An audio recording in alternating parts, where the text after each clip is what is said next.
Ladies and gentlemen, what is going on? My name is LittleMarMan. We have another Zetsubou and Shima video. This one is going to be about its storyline and the radios in it relating to the entire Call of Duty Zombies storyline. I'm going to play all of the radios first for you guys, then I'm going to explain a bit about whereabouts Maxis is and all of that good stuff. All of the Maxis radios in this video, and then we're going to sort of discuss them a bit after. As always, if you do go on to enjoy it, do give it a like, and of course consider subscribing for more Call of Duty Zombies storyline videos. Without further ado, let's get into all of these radios. You swore a promise to me, Edward.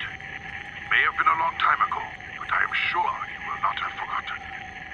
You swore to follow my instructions, to comply with my every order.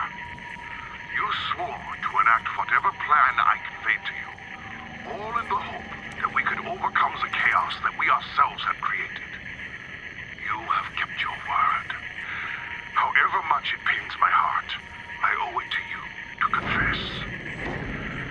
I'm sorry, Edward. I have withheld certain truths from you. The siren has not sounded in many months. I am confused by the changing world around me. I look at my hands, and they are not the hands I remember. The wrinkles, veins, and liver spots that textured my skin now disappeared, as though time itself was unraveling against its natural order. Is this the end, or a new beginning? After so long in isolation, we had begun to believe that we were the only survivors of the catastrophic event that had shaped our lives. Supplies were beginning to run low, and I was forced to prepare for the worst outcome. Just as I feared that we were truly alone, just as I feared that the end was near, there was a knock at the door. He explained everything to me. He will explain everything to you. Though his very presence defied logic, defied reason, he told me that he would help. I could not refuse. Reality itself is shifting. I find myself reflecting on memories I am no longer sure are my own. Beyond the window, I saw a wasteland stretching as far as the eye could see. I saw a scourge visited upon the earth. I saw the children withered before my eyes. That was before he came. Samantha has been returned to me once more. As have you, Edward. As have you.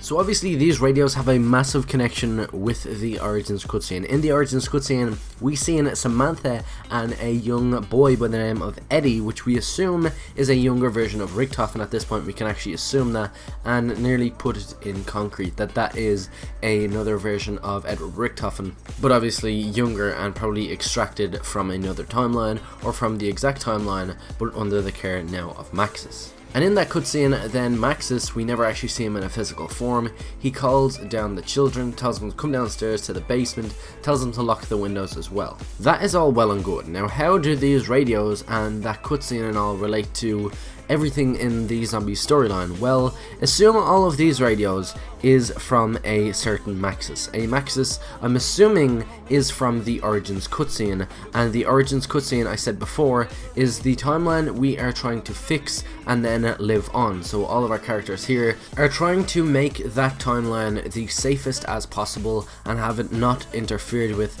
by any dark forces, and we are doing that by fixing all of the other timelines and all of the things that are leaking into that timeline we're trying to sort of correct, so that way we can then head on and live in the sanctuary that is that original timeline, or rather the Origins cutscene timeline.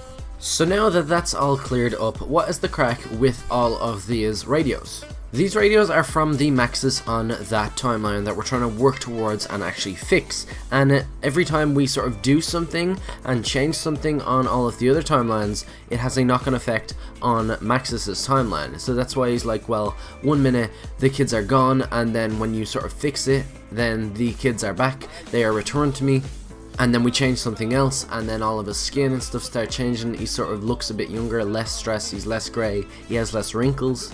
And that's basically just to show that every time we do something, it's going to have a knock-on effect on that timeline, and Treyarch are trying to sort of point us towards the whole idea of fixing this Origins timeline. Which, by the way, I was the first to highlight. But let's digress. That's 2.5 radios explained just with that following statement. Let's talk about the other 2.5. Maxis talks about a knock on the door and a piece of information that he needs to sort of reveal to Richtofen that is like Richtofen isn't going to be very happy about. There is no doubt in my mind that the person that knocked on the door was the one that revealed this information to Maxis. Now that Maxis has acquired that knowledge, he isn't too happy with the outcome for the Richtofen that we actually play as, the Origins Richtofen that is hopping around timelines. His very appearance defied logic. That's the bit that sort of teases us, because in a classic Treyarch fashion, they don't actually reveal who this person is, and there's millions of people that it could be. It could be a Maxis from a different timeline, a Richtofen from a different timeline, a Samantha. Well, it couldn't be a Samantha because it's a he. Strike that out. It could be a Dr. Monty, or it could be one of our previous sort of members of a crew, like a Shadows of Evil member, or a Mob of the Dead member. Like it could be Billy, it could be, I don't know, Nero. It could literally be anybody, but since it defies logic, I'm thinking that it's another Maxis, or maybe a character that Maxis knew a long time ago and he knew died, like just saying, oh, I thought you were dead, and that's why it defies logic, because the way Maxis thinks. Or it could be totally time related, so that way it would have to be an alternate version of someone else. So the Maxis on this timeline could be stuck with like 2 ladies or another Richtofen, and he's communicating with the Richtofen that we're playing as. Honestly, we can theorize all day, but unfortunately we do need to digress, because Treyarch, in the fashion that they love to do just want to tease us, give us this little bit of information, and they are not going to sort of brush up on it until probably DLC 3 or 4. Then we'll get more information actually on who this he is.